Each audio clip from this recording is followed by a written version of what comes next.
Vaccine की efficiency की बात जो है ना वो बार बार लोग करते हैं। कल मैंने आप सभी को बताया कि मॉडर्ना कंपनी इमरजेंसी अप्रूवल के लिए तब जाएगी जब उनकी वैक्सीन 70% या फिर उससे ज्यादा एफिशिएंट निकलती है। लेकिन यहाँ पे क्वेश्चन ये है कि ये एफिशिएंसी किस तरह से मेजर होती है, किस तरह से क्लिनिकल ट्रायल्स परफॉर्म होते हैं, वो अगर आप समझना चाहते हो ना तो ये वीडियो आप सभी के लिए ही है। बने रहिए मेरे साथ ये वीडियो में ताकि आप सभी को प्रॉपर इंफॉर्मेशन दे पाऊं। नए हो सब्सक्राइब करके बेल आइकन को हिट कर दो ताकि आप कोई भी अपडेट मिस ना करो। दोस्तों यहाँ पे जब भी कोई क्लिनिकल ट्रायल्स होते हैं ना वैक्सीन के, तो उसमें प्लासेबो एंड वैक्सीन दोनों इंक्लूड की जाती है। अब सबसे पहले आपको समझना पड़ेगा कि ये प्लासेबो है क्या।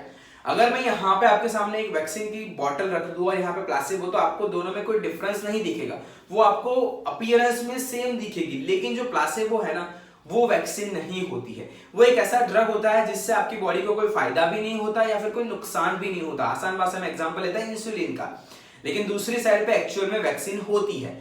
अब हम समझते हैं कि किस तरह से ट्रायल्स परफॉर्म होते हैं। तो जब भी कोई ट्रायल होता है ना तो उसमें वैक्सीन एंड प्लासेबो दोनों को इंक्लूड किया जाता है और पार्टिसिपेंट्स को नहीं पता होता है कि उन्हें वैक्सीन मिल रही है या फिर प्लासेबो मिल रहा है। आप अगर सर्च करना चाहो तो काफी ट्वीट्स सर्च कर सकते हो जहां पे लोग लिखते हैं कि मैं वैक्सीनेशन के लिए जा रहा हूं, अब मुझे नहीं पता है कि मुझे वैक्सीन मिलेगी या फिर प्लासेबो मिलेगा।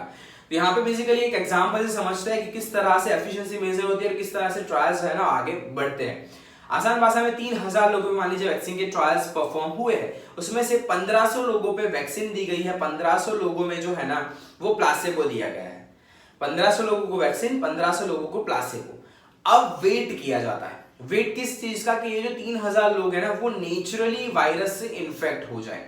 यहाँ पे बात हो रही है कोरोना वायरस की, लेकिन अगर कोई दूसरे वायरस की वैक्सीन है तो उनसे वो नेचुरली इन्फेक्ट हो जाए, या फिर अगर डेडली नहीं है तो फिर ऑर्गेनिकली भी उसे किया जा सकता है। लेकिन यहाँ पे मोस्टली या वेट किया जाता है कि वो नेचुरली इन्फेक्ट हो जाए।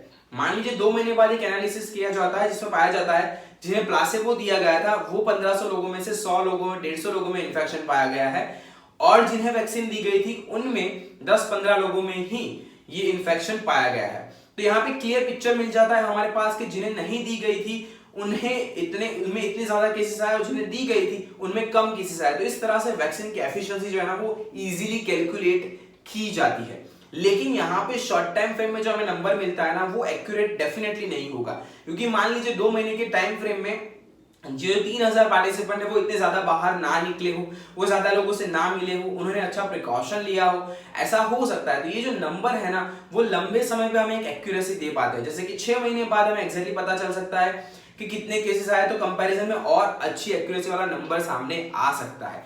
तो यहाँ पे इस तरह से जो है ना वैक्सीन की एफिशिएंसी कैलकुलेट होती है और इस तरह से ट्रायल्स जो है ना वो परफॉर्म होते हैं। आशा रखता हूं जितनी भी इंफॉर्मेशन मैंने आपको दी है वो आपको ठीक से समझ आई होगी। आपको क्या लगता है कि वैक्सीन ट्रायल्स में प्लासेबो को इंक्लूड करना चाहिए या नहीं, मुझे कमेंट सेक्शन में जरूर से बताएं।